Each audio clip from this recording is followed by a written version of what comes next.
Hi, I don't normally do this kind of thing.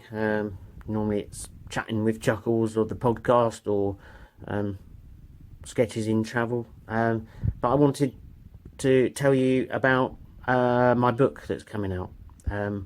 How Geoffrey lost his sniffles. It's a kid's book. It's taken nearly 3 years to get to where we are now. And I really hope that if you do get to read it, that you enjoy it.